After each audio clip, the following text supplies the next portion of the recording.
Hey, let's get here. I want to get right into it. Let's get to it. And, we saw 2 unbelievable games. We did. In the NBA. I mean, they want to talk about NBC used to have a slogan, must-see TV, Yep. like on Thursday night.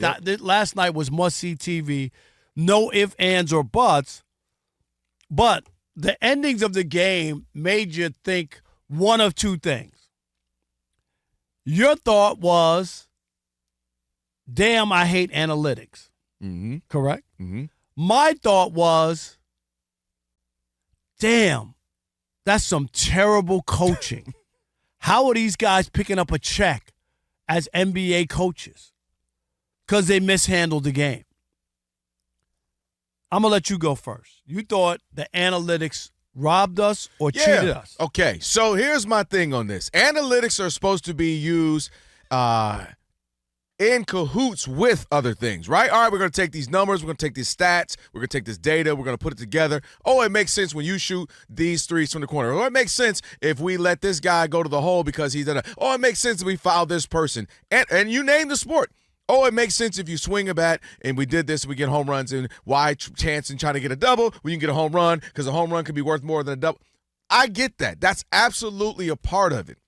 However, you look bad when it becomes the entirety of what you're doing. And we have seen that from sport to sport where that becomes exactly what a league is doing or a particular team is doing. So I use baseball. You love baseball, MLB, bro. Well, let's talk about baseball, right? It was when guys were only swinging for home runs. Whatever happened to just get a single? Whatever happened to get double? Whatever happened going for steals? Well, it doesn't make sense if you get out. It's not worth it and if you get that. And baseball became a little boring and aesthetically pleasing to the eye, to the fans, the viewership. Go back to the Celtics last night is where I want to start. There's no way you can be up and dominating that game where you and I are sitting here watching it. And what did you say while watching it? Them having about a 15, 16-point lead. I said it. I said it makes no sense that they keep shooting threes with a big lead because if you don't make them, what happens is you give the other team a chance to get back into the game. And guess what they did? They gave the team a chance to get back in the game because there was a point where they were up 20. Up 20. That was the high water mark. Yes, right. then the high water was supposed to be it. We were supposed to drown the Knicks, but they didn't. Then they shot 10 straight threes and missed all of them. And what happens? The Knicks get life. What happened? They have the clutch player of the year in Jalen Brunson. What happens? They start to move the ball, getting buckets, they get momentum, they get energy, and they start to believe they can win this game. And what was disappointing was the fact that they analytically, this is what we've done all year. We're the most shooting. We shoot more threes than any other team in the history of the NBA. We shoot. Don't change who you are. No, that's exactly what the postseason is. The postseason is about the A word, adjustments. It's okay to say, all right, this is who we are as a whole collectively. But for right now, this next 3-minute period, we're going to do this. Hey, you know what? I'm starting to notice they're letting us blah, blah, blah. Why don't we do this? Why don't we get to the hole? Jaylen Brown, who is too good, Rob, a finals MVP, he's too good to go 1 of 10 from 3, and that be the main focal point of his game. He's got a great mid-range game. He's strong. He can get to the hole. He said maybe some truth to shooting too many threes today. Goes on to say, can't just fire up threes when other team has the momentum, and we can get to the paint. We can get to the free throw line.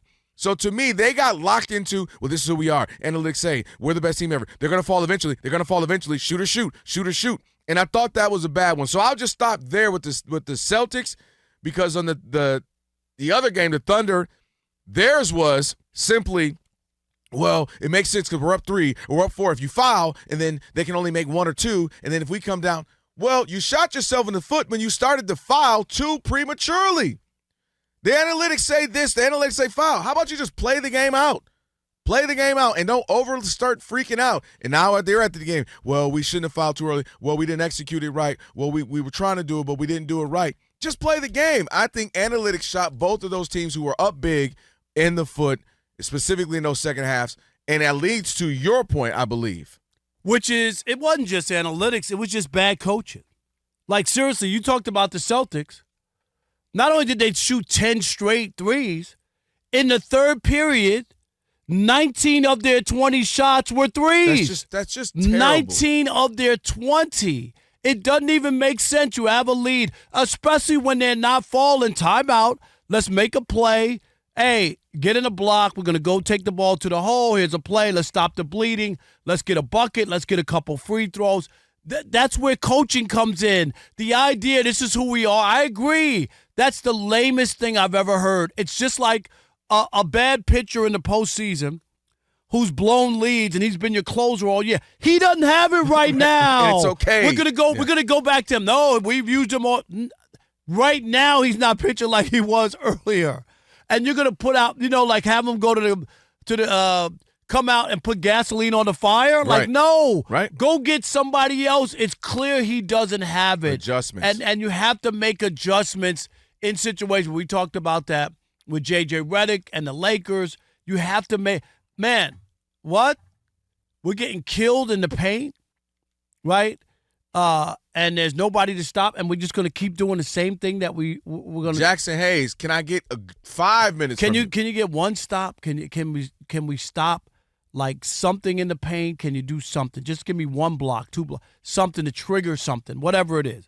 And then hack a Rudy. He could have hacked a Rudy. He could have hacked a Rudy Gobert. Make Rudy Gobert was unstoppable, and they did nothing. They sat there and watched Rudy Gobert rewrite the record books in the playoffs. Stop disrespecting him. Rudy Abdul-Jabbar. Exactly. And then, I saw a headline for the Thunder's coach, and it was saying Mark's dang fault as for his name. I like that. Mark's dang fault. Yeah, I like that. And it was. It was. This was coaching. And here's the thing.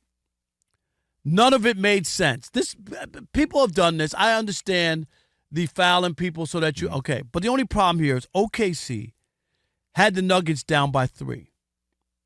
No timeouts, right? Mm-hmm. No joker on the floor. Nope. Sitting up trying to get back in the game.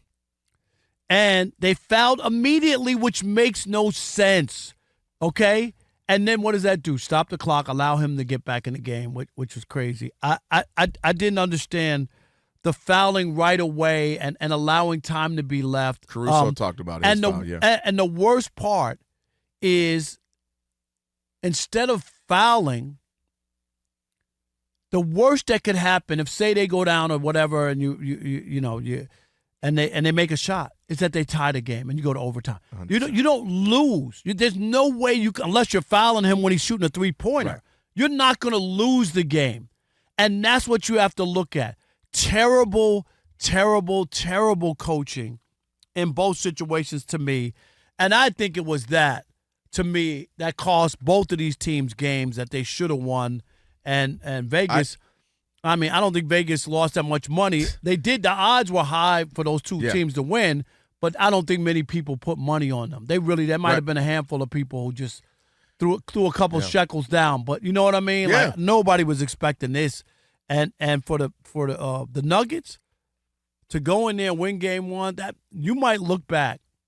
And if the Nuggets win that series, you'll never forget that game. Because one thing we know, the Nuggets are not going to go out without a fight. No, that's what we know. And they might, even if they championship. lose, they're not going out without a fight. So meaning, you never know that one game could be huge. Last point, real quick for me, and I think in essence we're saying the same thing. It's bad coaching that you got stuck to the analytics of it all. This is how it has to be.